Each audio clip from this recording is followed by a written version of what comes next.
News Radio WGNS 100.5, 101.9, 1450. Online and on your phone at wgnsradio.com. Rutherford Issues with Brian Barrett on FM 101.9 and AM 1450 Murfreesboro, FM 100.5 Smyrna. Listen and watch at wgnsradio.com. Rutherford Issues is powered by Middle Tennessee Electric, and MTE's charitable foundation is called Sharing Change. Maybe you've heard about it. If not, it's funded by members like you who round up their electric bills to the nearest dollar each month, supporting hundreds of nonprofits. So if it ended in, like 50 cents, well, you could round up to the nearest dollar and donate 50 cents. That's kind of how it works.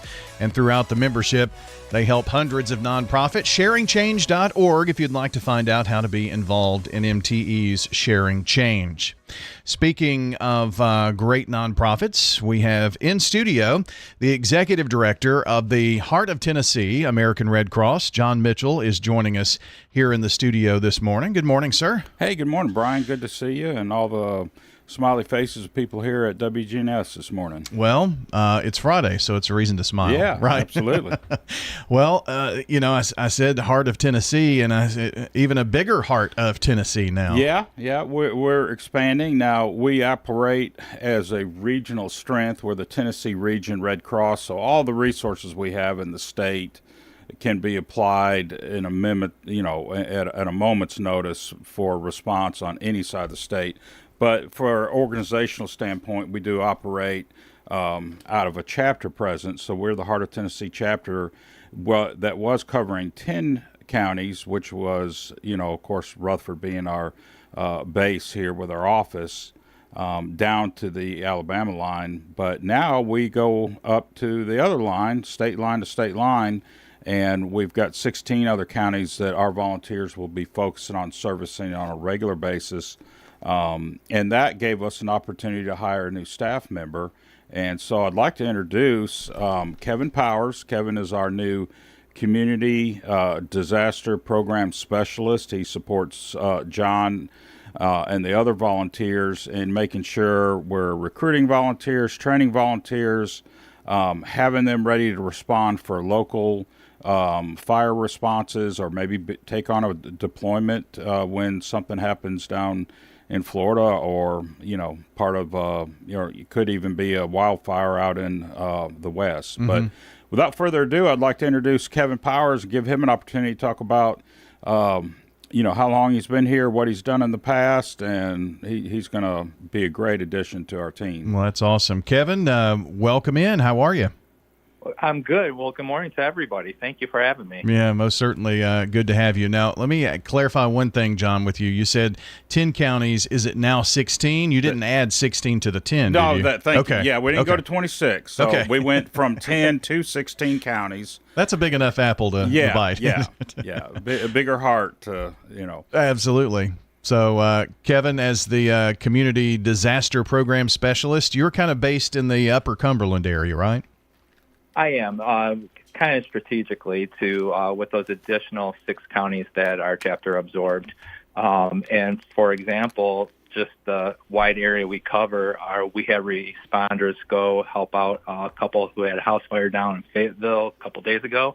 And then yesterday we were with a couple of our volunteers all the way up in Pickett County inspecting a shelter. So we're trying to cover from state line to state line. Wow. And we outstanding volunteers that have been very helpful through the whole thing. So that certainly is a territory. I mean, from Fayetteville to Pickett County, I mean that's a pretty good haul. It has been, it's, a couple hours or more, depends where you are. But that's why, having our volunteers strategically throughout all these counties is really beneficial. And even though it's down in Fayetteville, I think our responders were there within 45 minutes when we got the call from the fire chief. And same up here, we can get up to Pickett County with our responders in the Upper Cumberland area where we have them within the hour normally. So thanks to our volunteers, which we could always use more. As you can see, our area that we cover is very widespread. And when I started 2 months ago, so I'm very new, there's a series of hurricanes and storms that came through, and we had responders deploy to those. And while we had responders deploy throughout our country, mostly through in the southeast, wow, I can't believe how great our volunteers are, because they also took care of, the needs of our clients here in the counties we serve constantly, and we never missed a beat. So it's been great. I came through as a first responder 30 years in a busy area in Metro Detroit, and being a first responder on the other end, you're just busy dealing with the incident and did not spend much time with the residents, just because I get ready for that next call, and seeing the impact that we can make, it's been very rewarding just in the short time I've been here. From Detroit to Cookeville, that's quite a trek. Yeah, so my kids came down to Tennessee Tech to go to school and never came home. They liked it so much, so they convinced us to come down too. And I'm sure being close to kids is great, but it's a great place to live here in Middle Tennessee, and you get just a little bit of everything. You're fairly close, a day's trip to just about anywhere you want to go across the eastern half of the country as well. So, and working for the Red Cross. Talk to me a little bit about that, since you're fairly new into the Red Cross. I mean, I'm sure you heard and knew about some of the things that the Red Cross did, but it's probably been pretty eye-opening just to see how many things that the Red Cross does to help people here in the Middle Tennessee area. You're right. I had some contact with the Red Cross prior to being a firefighter paramedic for 30 years. But I mostly thought, hey, they helped with canteening services for long incidents and or blood drives. But, it's just funny, like last week we were on a fire response of a couple, and they're like, hey, we thought the Red Cross only did blood donations, which we do, and that's a huge part of what we do, and a great need throughout the country. But we do a lot more than that. For example, helping residents in times of disasters, from a fire, which is devastating in itself, to even bigger storms, tornadoes, floods, and we help out whole communities. And, our response over in East Tennessee has been great. And not only East Tennessee, but we've also sent the volunteers to South Carolina and Florida. In fact, Jonathan Taylor now is down in Florida helping them out, and he'll be down there for at least another week. So, we not only help our hometown folks, but throughout the whole area.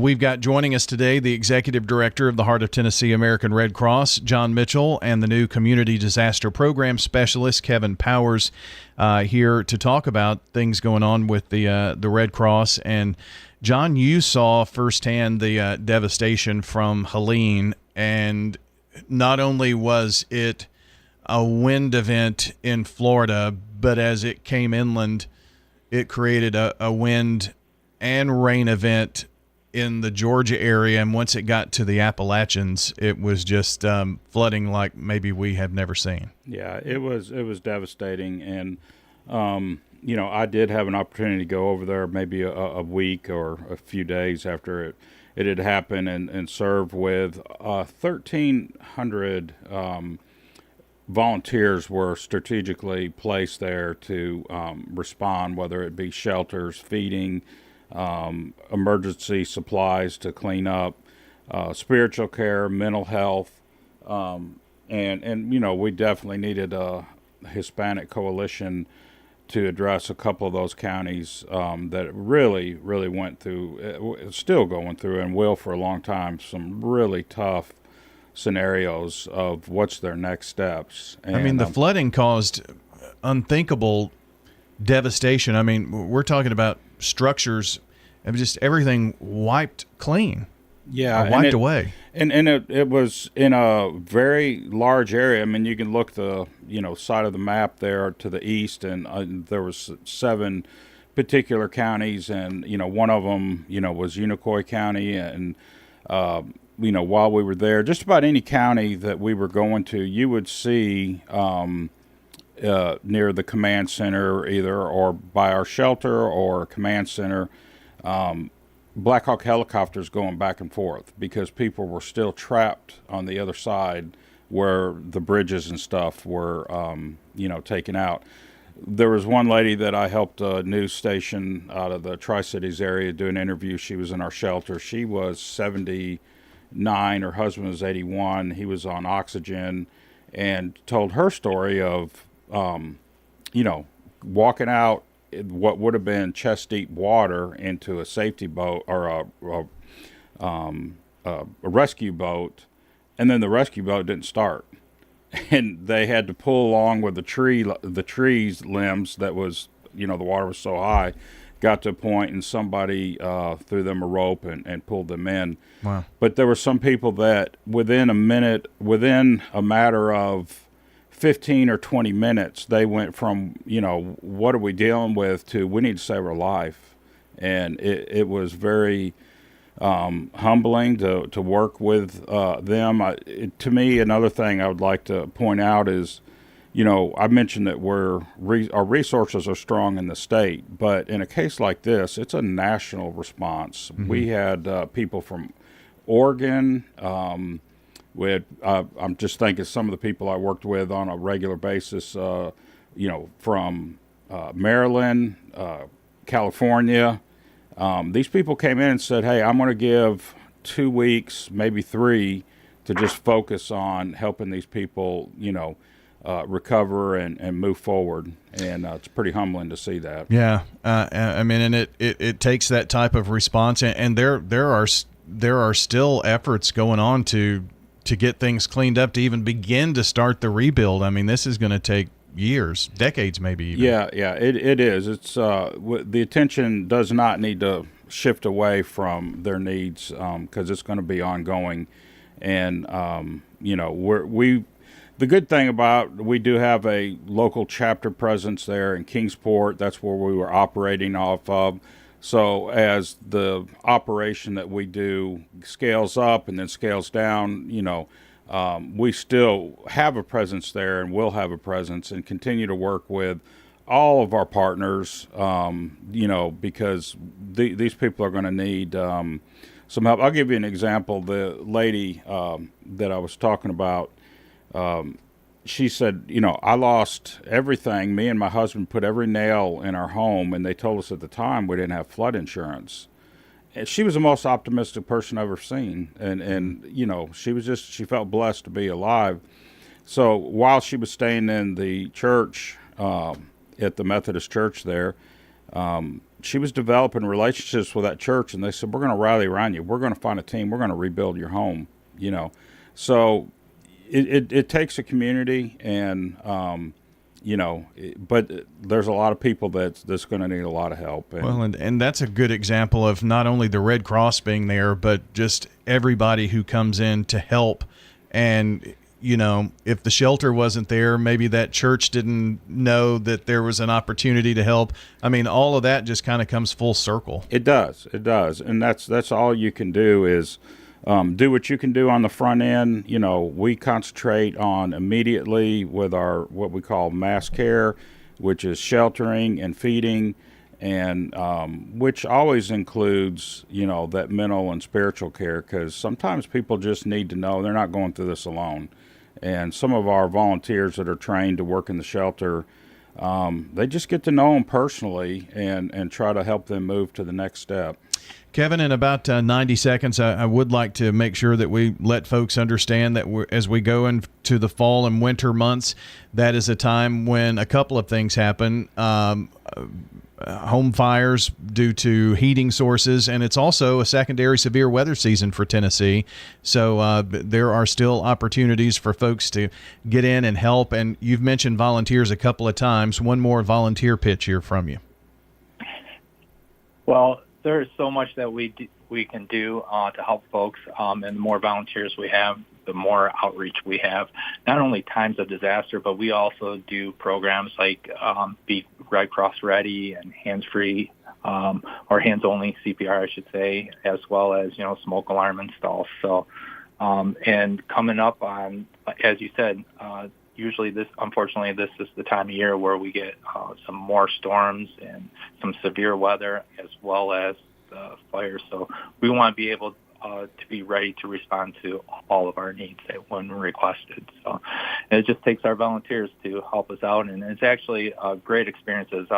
In the short time I've been there, just listening to the stories, whether they've been deployed locally or nationally, and the camaraderie has been just great. Really good group of people. So if you want to come join a good group of people and helping people out, actually makes you feel really good, and get along with your community members. This is a great place to be. Our topic today, the Heart of Tennessee, American Red Cross. John Mitchell, Kevin Powers joining us here on Rutherford Issues. Hello friends, Lenny Farmer with Jennings & Ayers Funeral Home. More than I can count, we have taken care of families who were totally caught off guard with the passing of a loved one.